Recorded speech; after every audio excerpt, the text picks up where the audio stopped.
In the name of Allah, the most beneficent, the most merciful. Assalamu alaikum. My name is Professor Mohammed Masood. Welcome to our channel Easy English with Professor Mohammed Masood. ये हमारा differentiation का lesson है और इसमें हम पढ़ेंगे the difference among in, into और inside. इन के माने भी अंदर होता है, इनटू के माने भी अंदर होते हैं, इनसाइड के माने भी अंदर होते हैं। अब इनका फ़र्क भी समझेंगे। अच्छा, सबसे पहले तो मैं ये बात क्लियर कर दूं कि all these three words are prepositions. Preposition वो लफ्ज़ होता है जो किसी नाउन या प्रोनाउन की पोजीशन को बताता है कि वो नाउन किधर है, ठीक है ना। या तो वो ताल्लुक का जाहिर करेगा या उसकी पोजीशन को बताएगा। तो प्रेपोजिशन का माने ही किसी भी नाउन या प्रोनाउन की पोजीशन को बताना है। और ये इन, इनटू और इनसाइड भी हम मुख्तलिफ नाउन की पोजीशन बताने के लिए इस्तेमाल करते हैं और तीनों के माने अंदर होते हैं। और इनमें क्या फ़र्क है, आइए पहले इनकी डेफिनेशन को देखते हैं। अच्छा, इन अंदर यानी पहले से अंदर होने की हालत, यानी सिंपल अगर किसी की स्टेट बयान करनी है कि हालत बयान करनी है तो हमने सिर्फ इन इस्तेमाल करना है।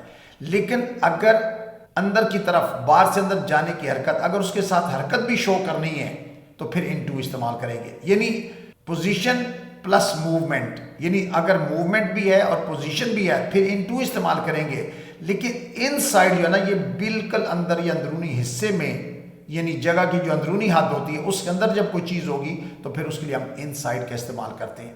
अच्छा, अब इसके एग्जांपल्स को देखेंगे तो ये बात में और क्लियर होगी कि हमने इन कहाँ यूज़ किया, इनटू कहाँ यूज़ किया और इनसाइड कहाँ यूज़ किया, और मैं साथ साथ एक्सप्लेन भी कर दूंगा। अच्छा, पानी बोतल में है, यानी बोतल के अंदर मौजूद है पानी। The water is in the bottle, the water is in the bottle. या वो कमरे में है, यानी पहले से कमरे के अंदर बैठा हुआ है या बैठी हुई है तो she is in the room, she is in the room या he is in the room. अब कमरे के अंदर है ना, उसकी हालत बताने की वो किधर है, उसकी पोजीशन किधर है, she is in the room. अच्छा, मैं लाहौर में रहता हूं तो बड़ी जगह के साथ भी हम प्रपोजिशन इन लगाते हैं, जैसे I live in Lahore, I live in Lahore. या चाबियां मेरे बैग में है, बैग के अंदर पड़ी हुई हैं, the keys are in my bag, the keys are in my bag.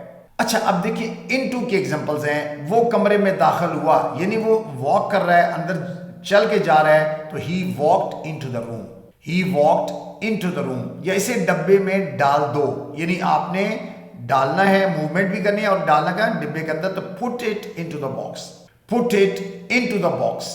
इसी तरह बिल्ली किचन में भागती हुई गई, अब देखिए ना भाग रही है, उसकी मूवमेंट भी है। The cat ran into the kitchen, the cat ran into the kitchen. अच्छा, पानी घर के अंदर आ गया, water came into the house, water came into the house. यानी इसमें सिमत भी है और पोजीशन भी है कि मूवमेंट है, हरकत है। तो खाली अगर पोजीशन होगी तो फिर इन यूज करेंगे, लेकिन उसके साथ अगर मूवमेंट होगी तो इनटू इस्तेमाल करेंगे। जैसे ही जंप्ड इनटू द रिवर, उसने दरिया में छलांग लगाई, ही जंप्ड इनटू द रिवर। अच्छा, अब इनसाइड की मिसालें देखते हैं कि इनसाइड हम कहाँ यूज करते हैं। जैसे अंदर ही रहो, स्टे इनसाइड, यानी आपने बाहर नहीं आना, एक हद के अंदर रहना है आपने, तो स्टे इनसाइड। ये जब कोई चीज़ हद के अंदर रहनी होती है, चाहे वो छोटी हो या बड़ी हो, उसकी यानी लिमिट्स हो। जैसे बच्चे घर के अंदर हैं, the kids are inside the house, the kids are inside the house, यानी वो घर की चार दीवारी के अंदर हैं। तो इनसाइड का मतलब बिल्कुल अंदर होना होता है, अंदर कोई है। There is someone inside, there is someone inside, या अंदर मत जाओ भाई, डोंट गो इनसाइड, यानी आपने जो एक चार दीवारी है या लिमिट है उसके अंदर नहीं जाना, तो डोंट गो इनसाइड।